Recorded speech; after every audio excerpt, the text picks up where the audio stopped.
by JLR Eye Hospital, Kanpur.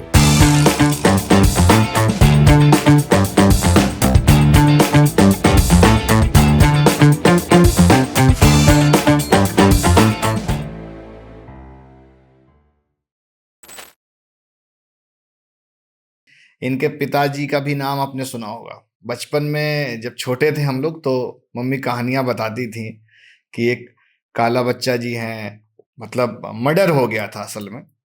तो एक mystery एक कह सकते हो। तो आज बात करेंगे उसके बारे में, पूरी चर्चा करेंगे सर आपसे।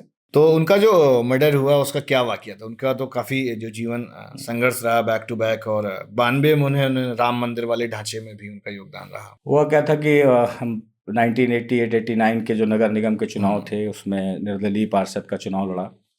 और ऐसा कोई उनका पॉलिटिक्स में जाने का मन तो नहीं होता, लेकिन कभी प्रारब्ध में कुछ है तो फिर वो स्थितियां बननी शुरू हो जाती हैं, फिर आप चुनाव लड़ते हैं। उस समय किसी पार्टी का सपोर्ट नहीं था, निर्दलीय चुनाव लड़े, बाल्टी चुनाव चिन्ह अपने लोगों के लिए लड़े। हाँ, उनको लगा कि क्षेत्र में जनता को उनको पसंद करती है, लाइक करती थी हाँ खूब। हाँ, वो क्योंकि लोगों के लिए भिड़ने की, उनके लिए काम कराने के लिए, उनके लिए कैपेसिटी समर्पित रहने की, खड़े होने की, और किसी भी तरह से उनकी मदद करने की एक जो लालसा होती है। मदद आप मतलब इन द वे ये मत ले कि बहुत बड़ी मदद करते थे, लेकिन आवश्यकता कभी कभी किसी को 150 रुपए की भी हो सकती है, हो सकता है कि 10,000 रुपए की भी उसको कभी आवश्यकता पड़े। तो जरूरी नहीं है कि हम उसको 10,000 की ही मदद करें, हम हमारे पास जो है संसाधन, हम उसके माध्यम से भी उसको मदद कर सकते हैं। उससे कुछ मात्रा में वो संतुष्ट होता ही होता है। तो ऐसे बहुत से लोगों की संख्या उनके साथ थी कि जो उनसे थोड़ा बहुत संतुष्ट थे। तो उनको लगता था कि नहीं, अगर चुनाव लड़ेंगे तो जनता हमें चुनेगी। तो 1988-89 के चुनाव में उस समय 2 पार्षद चुने जाते थे, एक जनरल सीट से, एक एससी सीट से। तो उस समय जनरल सीट से डॉक्टर मकसूद, चूँकि मुस्लिम पॉपुलेशन भी वहाँ थी, तो उन्हें वो भी पार्षद बने, और एससी सीट से फादर हमारे पार्षद बने थे।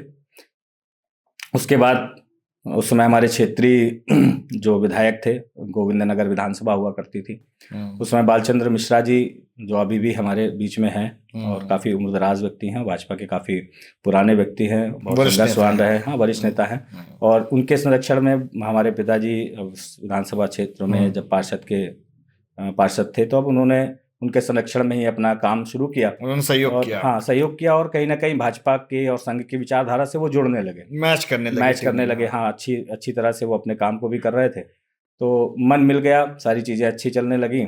और उसी दौरान चूँकि संघर्ष लगातार कई पार्टी के कार्यक्रमों में, चूँकि आपको पता ही है कि 91 में ही भाजपा की सरकार बन गई थी, और उसके बाद कई सारे चीज़ें उनके साथ जुड़ी होंगी। उस समय निश्चित रूप से कई नेताओं से अच्छा मुलाकात हुई होगी, कई संबंध हो गए होंगे। 92 में जब ये घटना हुई तो उस समय पिताजी हमारे वहाँ नहीं थे, उस समूह में जो वहाँ पर अयोध्या गया था वहाँ नहीं थे, लेकिन वो यहाँ पर ही थे। शायद ये ईश्वर की ही मर्जी थी, क्योंकि हमारे कानपुर क्षेत्र, हमारे ही मोहल्ले में, हमारे क्षेत्र से ही कानपुर में एक बड़ा दंगा भड़क गया था। अगर शायद उस समय लोग बताते हैं कि अगर पिताजी हमारे नहीं होते तो एक बहुत बड़ा नुकसान एक बड़े क्षेत्र को या बड़े हिंदू समाज को हमारे झेलना पड़ता। फिर भी उसके होने के बावजूद भी जो उन्मादी भीड़ उस समय बाबरी के समर्थन में थे और उसके गिरने के विरोध में थे, उन्होंने एक मार्च निकाला, और मार्च के बहाने ही उन्होंने गलियों में घुस करके दंगा उन्माद की स्थिति पैदा कर दी। उन स्थितियों से कुछ लोगों ने डट के सामना किया, और माना जाता है कि जो डट के सामना करने वाले लोग थे उनके नेता के रूप में हमारे पिताजी ही थे। तो इसको कहीं ना कहीं अपराध से जोड़ करके देखा गया, और अपराध से जोड़ने की, क्योंकि उस समय सरकार भाजपा की नहीं रही थी, राष्ट्रपति शासन था, और कहीं कुछ सभी लोग जानते हैं कि पक्षपात पूर्ण तरीके से कार्रवाइयाँ हुई, और पिताजी पर कानपुर के ही अलग अलग थानों में बड़ी तादाद में मुकदमे लिखे गए, जिनकी संख्या करीब 70-80 के ऊपर जाती है। एग्जैक्ट उसका नंबर मुझे नहीं याद है, लेकिन है 70-80 के ऊपर वो संख्या जाती है। तो जब ये मुकदमे दर्ज हुए तो उस समय लाजमी सी बात है कि पुलिस के हाथ लगना मतलब बहुत ही स्थिति को अपने खिलाफ कर देना, और उम्मीद थी कि न्याय मिलेगा। इसी दौरान वो पुलिस की पकड़ से दूर रहे। पिताजी पर खूब मुकदमे रहे, करीब 76 के आसपास मुकदमे थे।